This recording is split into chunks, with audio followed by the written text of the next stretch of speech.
It is a Monday, and that means one thing. It is a Matich Monday, as ESPN college football analyst and friend of the program, former Cougar, Trevor Matich joins us on the Deseret First Credit Union hotline. Trevor, how was the bye week for you? The bye week was great. The Cougars did not lose, and the Redskins won. It's been a good bye week. That is a great week, especially since you cover a myriad of teams, the entire country for that matter, but those teams in particular. So let's talk about what a bye week can do. Brian's a former player. You're a former player. What does a bye week after, say, week 7 do for a team like BYU? Health. Everybody except the kicker is playing with some sort of injury. It might be minor and they're just hurting. It might be something they'll need surgery for after the season. There's some combination of that going on. And at this point, just to be able to sleep a little bit more, to be able to recover a little bit more, it rejuvenates you physically, but more than that, it rejuvenates you mentally. Because when you're banged up a little bit, it just seems like a relentless slog, and you can't see the end in sight. But when you get a little bit healthy, it picks up your step, it picks up your attitude, so that's a good thing.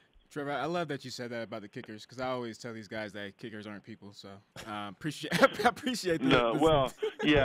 They're human, but not quite people. Yeah, not quite. See, exactly. Thank you. You just articulated so much better than I did. Thank you. I appreciate that. So with this game, it's interesting. NIU's coming off of a bye week as well. With both of these teams, getting healthy, some time off, which team do you think will benefit most from it? I think BYU will, just because BYU has been such a crazy season. I mean, a crazy season. Plus the fact that BYU is just playing so many young guys. I mean, they tweeted out that they played 25 freshmen so far this year, and 10 of them have started. And it's kind of good for those guys to take a step back and kind of reevaluate. And I think all that adds up to it'll really help BYU a lot. And Northern Illinois, this team on defense is no joke. On offense, it's going to be interesting, though, because Northern Illinois has a very balanced offense. Their rushing yards per game is not so good, and their passing yards per game is a little worse. Rushing yards per game for Northern Illinois are 79th in the country, and their passing yards per game, they're 123rd. So, I think BYU's defense has a chance to feast, and defense is so much emotion. It's so much just passion and energy. And this is a game that they'll be able to come out rested and feast on an offense that has truly struggled all year long. I think it could be a really fun day for the Cougar defense. What do you think the BYU offense can do against that NIU defense, which has been known for a while to be really good, and they're finding their stride now in the MAC 4-0. Sutton Smith, a great story. We'll talk about him in a second. But Zach Wilson, the freshman quarterback, had the one start, tremendous performance against Hawaii bye week. What do you expect from Zach Wilson and the Cougar offense Saturday? Well, what I expect is precision. What I expect is limit mistakes. Because you're right about this Northern Illinois defense. I mean, they lost to Iowa and to Utah this year so far, but they shut them both out of the end zone in the first half. This Northern Illinois defense is really, really good. Now, you can wear them down if you're physically superior and have more depth than they do, and that's what happened in those games. Their third loss was to Florida State, who actually picked that day to kind of rise up and look like an actual football team, when, unfortunately for Northern Illinois. But this is a defense that will make you pay for every mistake. They'll make you earn every yard, especially on the ground. So I think what BYU's offense needs to do is not think that they have arrived because they ran all over Hawaii. Hawaii's defense, bless their hearts, is one of the worst in the country. It was a very good debut opponent for Wilson, and it was a very good chance for BYU to get a little precision going on with their passing game, which they did, by the way. But I think it's important to take a step back and remember that even though you can't take anything away from the positive performance of BYU's offense against Hawaii, this is a completely different animal, this defense. And so the first thing they need to do is don't lose it on offense. Don't commit the turnovers to give Northern Illinois' offense a short field.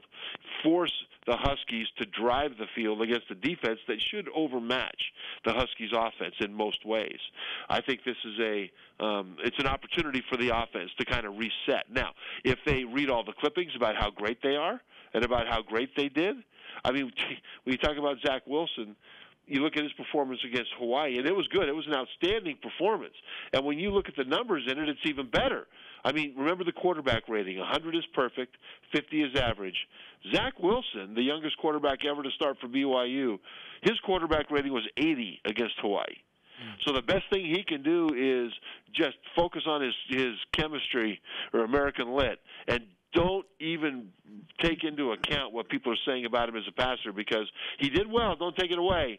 But, man, he's got to remember physics, because the laws of physics are such that no matter how good a quarterback played against Hawaii, if a football will still not be able to dematerialize, pass through the chest of a defensive back, and then rematerialize on the other side in the arms of his receiver. The laws of physics still work for Zach Wilson, so he's got to remember that when he plays this Northern Illinois defense, that he had a great debut, but he's not Superman yet. I wish you were my teacher, my physics teacher. I would have probably got an A. Maybe even you got an A on the dematerialization of footballs. Yes, it's an important principle for quarterbacks. And that quiz. It makes so much more sense. So it's no question that when BYU runs the ball well, usually they end up winning the game. When they don't, it's a long night or game, afternoon, whatever you want to call it. Do you feel like the Cougars will be able to run the ball on this NIU defense? I think they will. I think part of the reason is that you'll have a quarterback that will run the ball a bit better. Tanner Mangum was mobile within the pocket. I don't think defense is worried about him torching them on the scramble or on zone read kind of runs. He would do it. He was willing, but he just didn't have quite that gear. Zach Wilson has more suddenness to his running. In other words, he can make a guy miss. He can start and stop and make you shake your head and go, wow, that was pretty good for a guy that size. Not that he's a great runner, but he is more of a threat. And when you add that threat, it makes a difference to how the defense plays. Just look at Ohio State this year compared to last, just in running. Last year they had a running quarterback in J.T. Barrett, and they were number 1 in the Big Ten, number 8 in the nation in yards per rush. This year they've got a passing quarterback who's a much, much better passing quarterback than J.T. Barrett, but he doesn't run much in that offense. And their rushing attack, instead of being 8th in the nation, now this year they're 8th in the Big Ten. They've gone way, way down in their yards per carry. And it's because defenses no longer have to worry much about a running quarterback. Well, BYU has that advantage kind of reversed a little bit. Again, I'm not saying that they'll turn into Taysom Hill-led team here. But the defense has to account for Wilson in ways they didn't with Mangum, and I think that will help their running attack. We're talking to ESPN's Trevor Matich on a Matich Monday as the Cougars get ready for Northern Illinois on Saturday afternoon.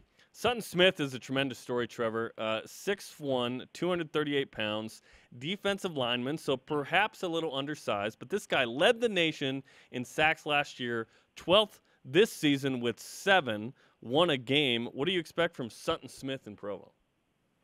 Well, I expect him to do well, just because he's going to have some opportunities. Now, when you look at what he'll have to do and what BYU should do to affect him, I think that should help the Cougars. Now, when I say that, what I mean is when you've got a great pass rusher, the best thing you can do is run at him. The best thing you can do is hit him in the mouth and make him play the run first. And I think that's what they'll do. Because if BYU has to sit back and throw the ball in the pocket and you let a pass rusher like that tee off, you got problems. And as good as BYU's offensive line has played at times this year, you don't want to give that kind of a one-dimensional look to a pass rusher like him. But at the same time, if you hit him in the mouth, then he's got to play the run first. And then play-action pass is even more effective because you delay him. So really this all goes back to what you said earlier. How will BYU do in the run? If they do well in the run, I don't think they'd have too much to worry about, even from a great pass rusher like that. Trevor, an article over the weekend asked if Taysom Hill could become the greatest utility player in the NFL of all time. What are you seeing and liking from Taysom in New Orleans right now? Taysom combines the joyfulness, childlike joyfulness of football with the mentality of a linebacker in a quarterback. that makes him so much fun to watch. I mean, what quarterback covers kickoffs and then makes tackles and then jumps up like he's a linebacker and he's all fired up? And the thing is, that feeds his team. They love that about him. It's not that he's the most, the most hellacious, kickoff coverage guy or that kind of a player in the NFL. He's not. He's very, very good, though. But the fact that he's a quarterback doing all that, his teammates feed off of it, and he makes them better because of the energy that he brings. I love that they're using him in more and more ways on the offense. And I think that's pretty smart of Peyton, their coach, because it's a matter of getting your best skill on the field in every given situation. That's something Boise State used to be so good at, that they didn't always have the player that was the best receiver or the best running back or the best tight end, but they had a receiver that was super quick out of a break, or a running back that had phenomenal hands, or a tight end they couldn't block that well, but man, could he get down the middle of the field. And they were masters at getting those guys' skills onto the field. And so as a practical matter, and I'm talking about Boise as they were ascending. Boise of a few years ago. Now they've got more NFL players in different places. But when it comes to Taysom Hill, it's the same kind of thing that they have noticed in New Orleans, that he can do a lot of things well. And they said, well, why not put him on the field and let him do some of those things and see what happens? And it turns out that he's succeeding at it, and it's firing up his team. I love it. A healthy Taysom Hill is a tremendous football player. We have known that for a while. Okay, let's finish with this, Trevor. Who are your top 4 teams now that Ohio State lost at Purdue? Well, it's not Ohio State. My goodness, Ohio State. They did not show up. I mean, I expected Ohio State to get torched in big plays by that Purdue offense. Ohio State's one of the worst defenses in the nation at giving up big plays, and Purdue was number 1 of the Big Ten at generating big plays. So I expected that to happen.